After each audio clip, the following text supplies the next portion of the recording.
First of all, as far as cricket is concerned, it was originally a 5-day test match affair, and it was not that frequent as it's now, the matches, and now of course the matches have become multiple levels, a 5-day match, and then there's a 50-over match, and then there is a 20-over match.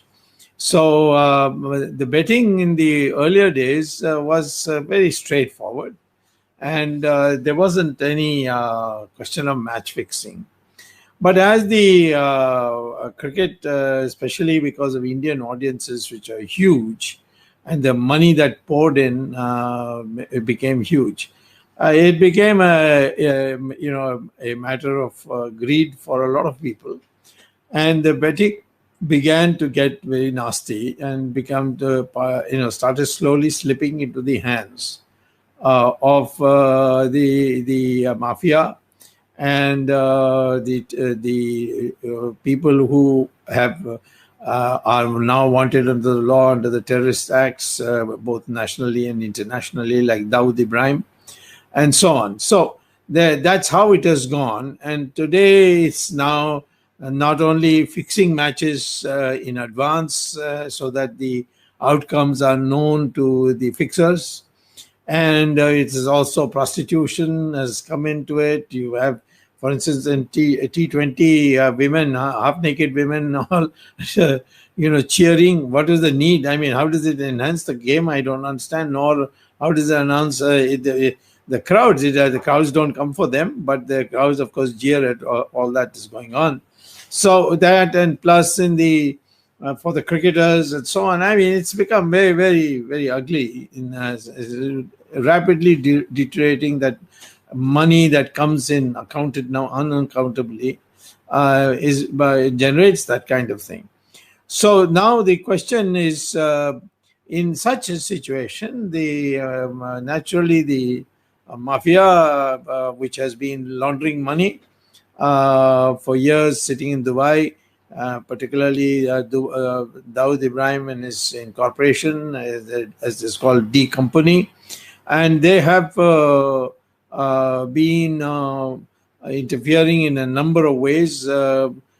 Sometimes, actually rigging the match. Sometimes, where mysteriously somebody dies, like the Pakistani coach died in Trinidad, and or somebody has to, out of fear, some office bearer of the BCCI or the IPL or the 50 over match, he has to run away from the country. So we had that one of the most sinister example of the mafiaization was that Kochi auction, in which Shashi Tharoor was interested, and he and his wife were present in the bidding, and so was Modi, Lalit Modi. And Lalit Modi was a very smart guy. All crooks are smart actually. But he was a very smart guy, and he outbid them. He knew how they were going to bid, and he was going to win the bid. And the people who had come there with the money for it were actually Gujarati diamond merchants. And they had floated a group which was actually which had found favor with Shashi Tharoor. And so, lo and behold, and this is our website, so let me be frank with you. Shashi Tharoor telephoned Rahul Gandhi to come immediately, because otherwise this IPL bid will go to Lalit Modi.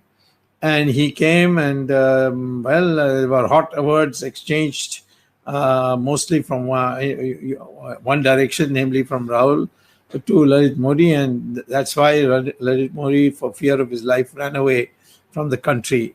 And there's no charge against him. Why is he sitting there? Because he's afraid of his life. So that Sunanda got, I think, 70 crore rupees as what they call the sweat capital, that she was there to facilitate the auction. And that is what ultimately, when Sunanda Pushkar fell out with Shashi Tharoor, she threatened that she will make that public. And she had, in fact, scheduled a press conference at 4 p.m. on a particular day, and at 11 o'clock, she was dead.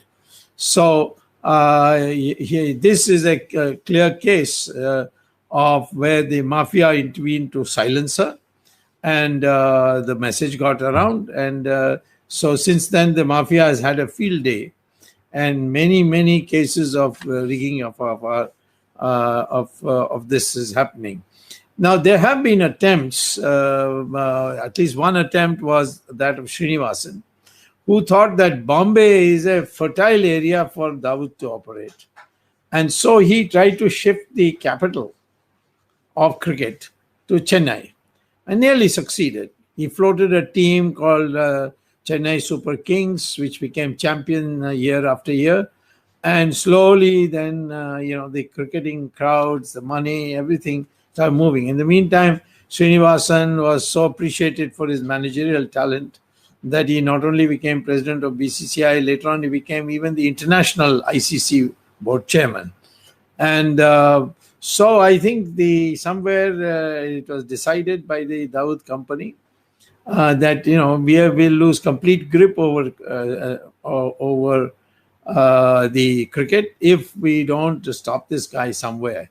But Srinivasan was well established. He had very strong political support in Tamil Nadu. And he was generally known as a very nice man. I myself knew him very, very well. And he is extremely upright, straightforward, man of his word. Of course, he's a businessman, so he knows life as it should be known. And when he was in the peak of his performance and career, that time a mysteriously floated Bihar cricket club, which had no recognition, no support, no teams, nothing. Just it was a paper letterhead body. It suddenly emerged, went to Bombay, and in Bombay High Court, it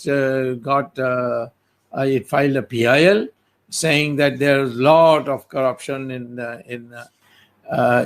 cricket, and then they didn't get full relief, so they came to the Supreme Court.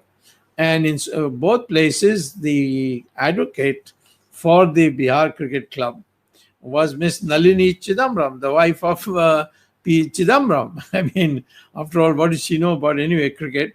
But anyway, she was the advocate.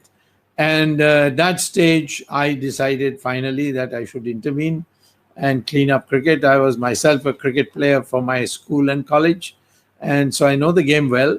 Not that I have time to follow it. I hardly follow the match, except maybe the finals of the IPL I might follow. But that's because no channel is showing anything else. So I may have to follow that. So I entered the thing. I filed an intervening petition, and the Supreme Court judges were very appreciative of my coming in. And in fact, the then Chief Justice said, "Where have you been all these days? When we were arguing, you should have come much earlier." But anyway, I got into it.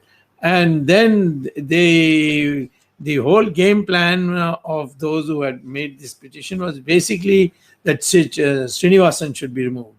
So they created a bogus case of match fixing by his son-in-law. And it was a bogus case because it was for a fact that one, I would call as indiscretion, committed by Srinivasan's son-in-law was that, having been his son-in-law and having been an executive of Chennai Super Kings, he should not have gambled. He shouldn't have bet on it. Although he lost the money. Each time he bet for 2 years in a row, he lost money. So it's obviously it couldn't have been match fixing or rigging or any of that kind, because he lost money, and it's known to everybody. And betting is not illegal in many parts of India. For instance, in Sikkim, it's not illegal. And in many countries also, it's not illegal. But in India, it's justifiably, and I would support it. The betting on a match actually induces illegality.